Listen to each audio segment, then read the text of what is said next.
Welcome into press coverage. I'm Dan Hope, joined by Andy Anders. Hope everybody out there had a good 4th of July. It was a good 4th of July for Ohio State as the Buckeyes landed a commitment from Jamir Perez, 3-star defensive tackle from Glenville, the famed high school program that has produced the likes of Troy Smith and Ted Ginn Jr. and Cardale Jones and Dante Whitner and Marshawn Lattimore and more recently, guys like Arvell Reese and Bryce West and Damari and Witten, Sincere Johnson, who was already in the 2026 class, and now Jamir Perez becoming the 5th Glenville Tarbloodder in 4 recruiting cycles to commit to Ohio State, having initially committed to Florida, now flipping to Ohio State, which I think really is where we anticipated he would end up all along. From the moment he got that offer from Ohio State, it was a little bit of a surprise when he initially committed to Florida, but Ohio State never stopped recruiting him, got him back on campus for an official visit less than a month after he committed to Florida. And now, just a few weeks after that, Jamir Perez making his final decision on July 4th to become a Buckeye. Yeah, and you talk about a bona fide nose guard body, 6'4", 360 is what he's listed at on 24/7 Sports. I think maybe you do want to slim that down a little bit just to be in that college ready shape, but I think a guy that definitely someone that's going to need to develop over time. But with that frame, we talked about it last time when we on press coverage when Ohio State was coming off some of these trench commitments here.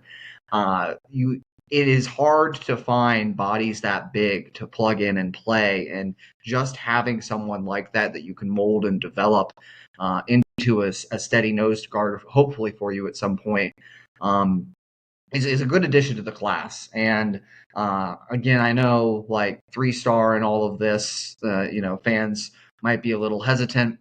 But I think when you're talking about an Ohio guy, keeping that Glenville pipeline strong, again, that frame, there's a lot of things to like about this commitment for Ohio State. Yeah, he does list himself as 330 now on his X bio, so it does seem like he's slimmed down a little bit from maybe the peak of his weight at 360. Somewhere around that 330, 320 range is probably more where Ohio State's going to want him. But, I mean, you think back to Matt Patricia's history back when he was in New England, and you think back to Vince Wilfork manning the middle of that defense in New England. And I think Matt Patricia wants those kind of guys at Ohio State. And we've talked about it before. You look at the state of a roster right now, not many true nose tackles on the roster. You got Caden McDonald. Behind him, it's questionable whether anybody else on the roster is really a true nose guard. So just to bring in guys like that in this 2026 class was really important. And I think, some of that 3-star stuff, when it's a guy who's in state, when it's a guy who's come from a program that time and time again has produced players who have gone on to have success at Ohio State, maybe some of that ranking stuff doesn't matter as much when you're looking at recruiting a guy like that. And I think, to your point, he is a guy who's going to come in as a developmental prospect. I think watching his film at the high school level, you can see that he wins a lot just on sheer size, as you do when you're 330 pounds playing at the high school level. A lot of times when he's making a big play, he's just simply overpowering offensive linemen who are much smaller than him. When he gets to playing in the Big Ten, he's going to have to get a little better with his hands. He's going to have to be a little more technical in order to consistently win battles when you're going up against offensive linemen who are over 300 pounds. But the physical attributes, I think he's got good athleticism for the size that he has. He's certainly got that power. I think the physical attributes are there where he is an intriguing developmental prospect, someone who can develop into potentially an anchor of that defensive line in time. I mean, you think about this past season, Ty Hamilton was a guy who came in as a 3-star recruit. I think lower ranked than Jamir Perez is right now. He comes from, nearby Pickerington Central High School, and it took him a few years. But by the end of his career, he was the guy who became the anchor of that defensive line and helped Ohio State have the best defense in the country last year. So I think this is a good addition for the Buckeyes. You look at where they're at now at defensive tackle. I think they've got a good, solid trio of guys there in Damari, Simeon, Cameron Brickle, and Jamir Perez. You'd still love to add a Deuce Geralds to the class. Deuce Geralds, a guy, a top 75 overall prospect. They don't have anybody in this defensive line class right now of that kind of profile. So if they could add someone like that to give that class an extra boost, I think then you would really look at this defensive tackle class and feel really good about where Ohio State stands there. But I think even right now, like if Ohio State was to get to signing day with the defensive tackle class it has, I think you'd feel pretty good about it. Even though two of those three guys are 3-star recruits, I think Cameron Brickle and Jamir Perez are both guys that you look at their physical attributes, you look at some of what they've been able to do on film, and those are guys who certainly have the potential to outperform their recruiting rankings. Right, and you said it like you said before, Dan, and we've said before about where the nose tackle position is on this roster. Adding two bodies like Cameron Brickle and Jamir Perez was a huge priority in this recruiting class to build out some depth finally. Guys that can really eat space and play that one technique. I think, not to reflect too much, but back on the spring game, even just it was so clear watching that second wave of defensive linemen come in for Ohio State, watching the interior kind of get blown off the ball, the lack of that backup nose guard for Caden McDonald. And so you needed to address that need as you progressed in this recruiting class. And again, like we've been saying, there's value in a guy who wants to be a Buckeye, who grew up in Ohio, understands the traditions. Glenville, no stronger pipeline to Ohio State in the last 20, 30 years than Glenville. Even, you go back to, Ted Ginn and that whole crew of people right back in the day. It's like how many prospects they've produced. And to your point, a lot of them have been 3-stars, in-state guys that come in and just outperform that ranking. And I do think there's something to be said for that buy-in, especially as we move the discussion here a little bit to a guy Ohio State missed on in the modern day of recruiting, where so much of it is now who can give you the highest bid, who can pay the highest dollar. And I will never fault a guy, never fault a kid who maybe comes from lesser economic circumstances, who never had so much money or has an opportunity to, change not just his life, but his family's life, for wanting to seek out as high a bid as he can get. But it is nice to see an in-state guy, classic 3-star story from the Glenville pipeline, come in. But as far as a 5-star who, whether it was outbidding, whether it was other factors, Felix Ojo is the big name that Ohio State did miss on here recently, committing to Texas Tech over the Buckeyes in Texas, who was the presumed favorite for a while to land Ojo there. And we talked about it before. Tyler Bowen, this has been a solid cycle for him, a good cycle for him, first cycle.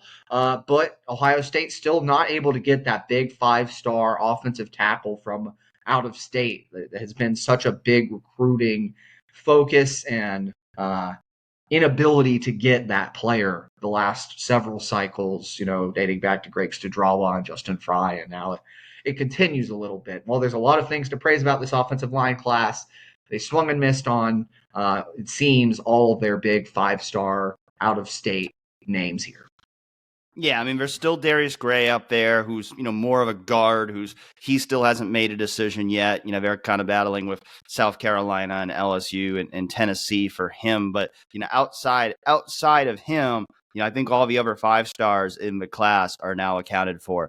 Emmanuel Iheanacho just committed to Oregon. Jackson Cantwell committed to Miami, and so it does appear that quest to land that 5-star offensive tackle is going to have to wait at least another year. Now, and the good news is, like I said, they have two really good in-state linemen in Sam Greer and Maxwell Riley, guys who are high 4-stars who could even continue to climb those rankings. I think, those are two, high priority guys who, like you talked about, in-state guys who have always loved the Buckeyes, wanted to be Buckeyes. Tyler Bowen closed the deal early with those guys.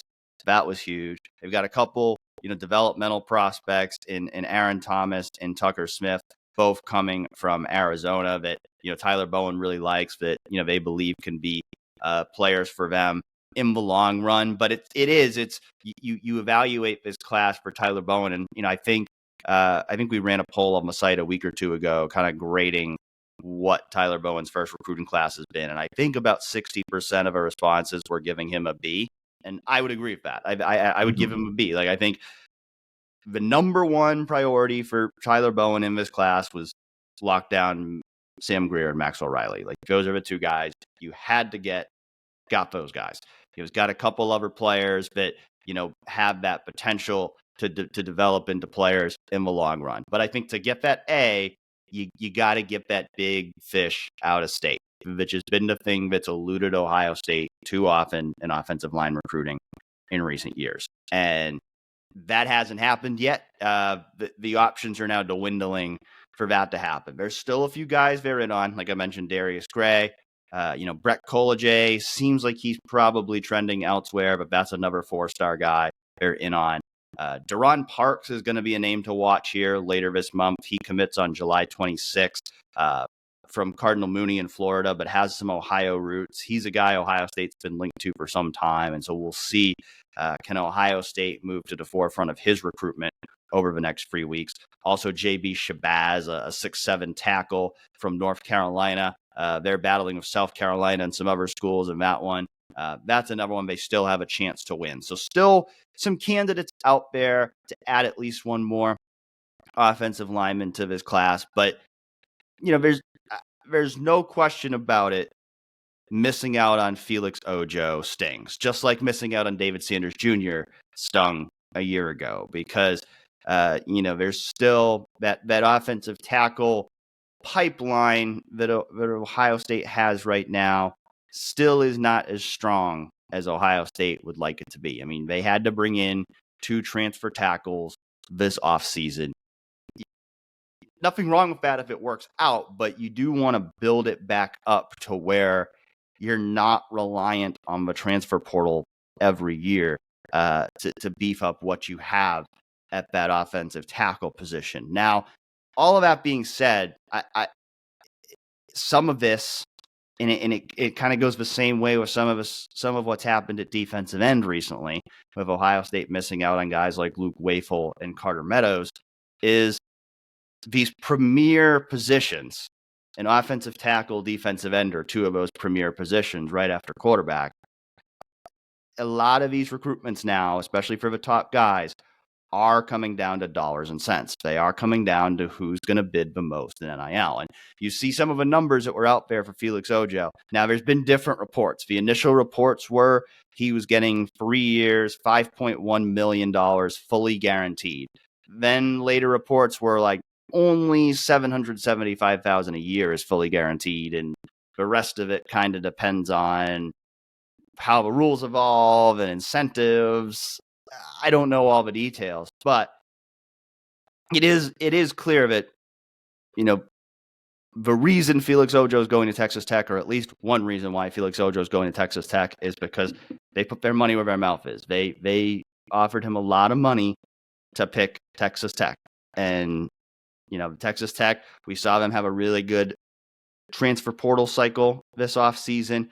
They've got, a big donor, Cody Campbell, who's, putting a lot of money into that program, and it's allowing them to get guys like Felix Ojo they typically have not gotten in the past. And so, I think the challenge for Ohio State is they continue to kind of walk that line of, we're going to spend money, but we don't want to get into straight up bidding wars. Like, Ohio State is still more reluctant than a lot of programs to just get into a straight up bidding war for a guy and to go all in on players who are making their decisions primarily based on who's going to give them the most money. And so, that's part of a challenge here for Ohio State is, with getting that 5-star offensive tackle, is a lot of those kind of recruitments now are coming down to who's going to give them the most money up front out of high school. And Ohio State, understandably so, is still not overly eager to promise guys big money coming out of high school. And part of it too is you look at this revenue sharing system, We've talked about it before. Ohio State has $18 million to distribute in revenue sharing this year across 4 sports. Most of that money is probably going to go to football, but you're still talking, okay, maybe it's 14 million or whatever. Ohio State has a lot of really good players already on its roster who are going to get the majority of that money. Texas Tech doesn't have as many guys on its roster who command the kind of money that Jeremiah Smith and Caleb Downs and Sonny Styles and Jermaine Matthews Jr. and Carnell Tate and all these different Julian Say and all these different guys are commanding on Ohio State's roster. So Ohio State has to be smart about how much money it promises to recruits coming out of high school. And I think, in a case like this with Felix Ojo, that's, at least one reason why Felix Ojo isn't going to be a Buckeye. It was always going to be tough to beat those Texas schools. It seemed like Texas was the team to beat until about, 18 hours or so before Felix Ojo's commitment. But it's a challenging spot to be in if you're Ohio State. You need to win some of these battles for top offensive tackles, top defensive ends. But how much money do you want to commit to these guys before they ever play a snap of college football? And with the kind of culture that Ryan Day's tried to build, do you want guys who just want to go to the highest bidder, or do you really want to prioritize guys who truly want to be Buckeyes? Yeah, I think Ohio State's NIL strategy, look, the proof is in the pudding. There was a lot of criticism about this particular issue, I think, before the 2024 season when Ohio State missed on some guys late in the 2024 recruiting cycle, where they were outbid a little bit. And it's been clear that Ohio State kind of sets a valuation for a guy. They're willing to go out to a certain dollar amount to get a certain player. But at the end of the day, these are 17, 18-year-old kids, 15, 16-year-old kids, how early some of these recruitments are getting wrapped up these days. And 5 stars still bust. As good as recruiting rankings and evaluations have gotten, as good as some of the scouting services are out there, 5 stars bust, 3 stars outperform their rankings still. Guys transfer. I mean, look at what happened to Texas A&M, right? Early in the NIL era when they signed those really good recruiting classes, but a lot of them ended up transferring out. Like Ohio State's athletic director knows a thing or two about that. Precisely, yeah. Ohio State's NIL strategy in 2024 won them a national championship in part. Retention, and they were willing to spend when it was the right transfer, who had proof in the pudding that he was a productive college player. Caleb Downs, Seth McLaughlin, etc. Will Howard, of course. This is the strategy that Ohio State proved last year, I think. And so anytime I see them get outbid for a guy now, it's kind of like they just have the benefit of the doubt. Their strategy won them a national championship with roster retention, keeping all the seniors from that team, and the transfer portal, landing Caleb Downs, landing Will Howard, landing Seth McLaughlin, etc. So to me, I that's where I place my faith and credence in this. I get it's frustrating when you keep missing on these big 5-star names and seeing them go other places at key positions like offensive tackle and defensive end. And obviously you'd love to win those recruitments if you're Ohio State. But so far, the strategy of we're going to set our price for a guy, and if he gets outbid and he only wants to chase after the money, more power to him. Best of luck. But it's Ohio State, and Ohio State will be fine, and they proved to be fine last year. So that's kind of where I stand with it. I think it has been a wise investment so far to be a little more smart with your NIL spend, not just dumping it on the big flashy 5-star offensive tackle, defensive end commit out of high school when that's what's needed to land that player, and instead being willing to save it and invest it in transfers and roster retention. Yeah, it worked. And so going forward, I think we're going to continue to see more of that from Ohio State. It's been the clear, consistent strategy, and revenue sharing is going to change the structure of how some of this operates too. Maybe we'll see exactly with the house and the clearinghouse and having to get your NIL deals approved now and that sort of thing, how that impacts the ability of teams to really outbid in these recruitments going forward and throw a bunch of money all at once at a guy like that, because I do think the structure of this has kind of changed. I think that's part of Ohio State's hesitancy too, is they want to see exactly how that's all going to play out. But still, like you said, if it's just the revenue sharing and you're willing to, as Texas Tech, who doesn't have a lot of these high value assets on your roster, take your revenue sharing dollars and throw them all at a high schooler, then that's fine. And I think, again, Ohio State is willing to pay a good price for a lot of players. It's just they're not going to, hand someone a blank check and say, we'll pay you whatever to come here when you're only a 17 or 18-year-old and your college career could still go any number of ways. Yeah, I mean, you look at what just happened this offseason. I mean, you look at what happened after spring practice where Ohio State didn't lose a single scholarship player. Roster retention has been a huge thing for Ryan Day. And he mentioned it, part of that is Ohio State is doing what it needs to do from a financial standpoint to keep its top players, to not lose them. It's also, and Ryan Day said this repeatedly, it all starts with bringing in players who want to be Buckeyes, being honest with players during the recruiting process, and keeping the promises you make to players during the recruiting process. And so it's all viewed through a long-term prism for Ohio State of not just throwing dollars around and chasing the recruits now, but having a plan in place for every recruit we sign. You've got to plan these things out now about, okay, if this guy becomes the player we think he's going to be, how much money are we going to need to pay him in year 3?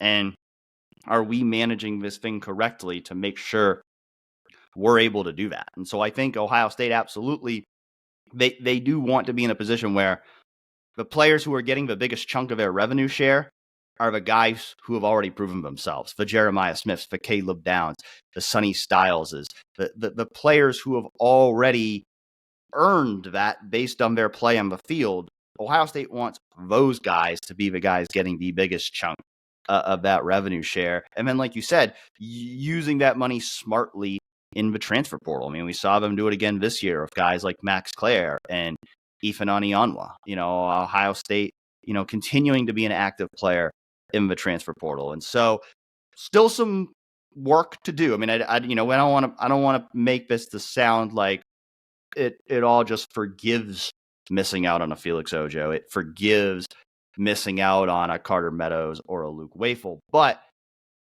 to understand that, it's not just that Ohio State is sitting on its hands and refusing to spend money. It's that Ohio State is taking the strategy that it thinks is the soundest long term that maybe differs somewhat from what some of these other schools are doing. And so, in the end, like you said, proof into pudding, in the end, it will all be judged upon results.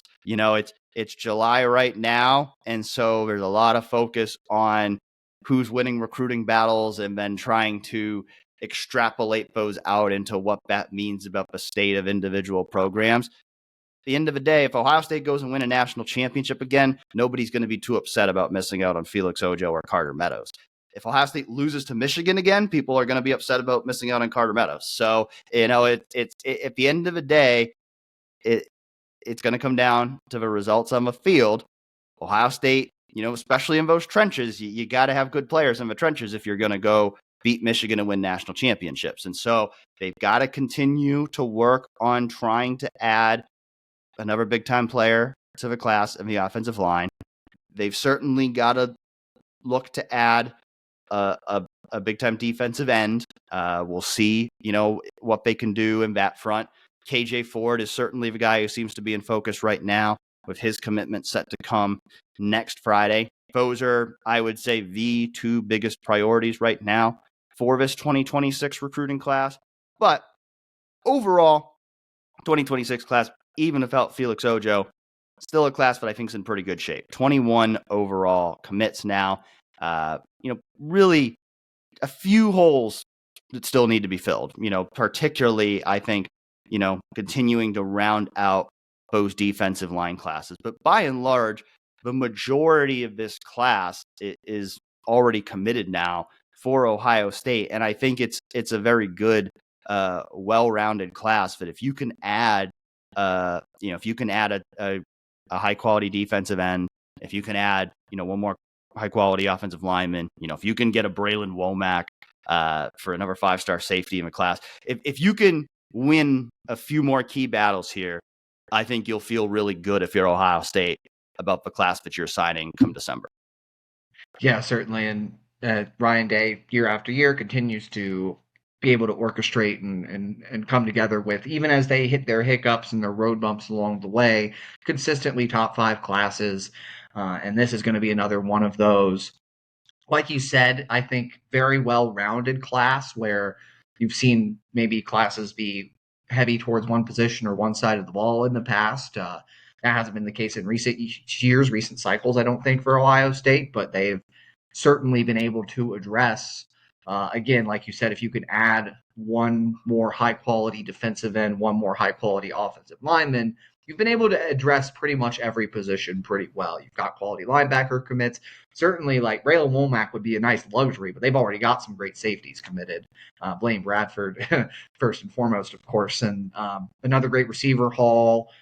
You got Sam Greer and Maxwell Riley along the offensive line. You've got a quarterback that you can mold and develop. You've got a lot to like about this class, and I think definitely a successful cycle for Ohio State.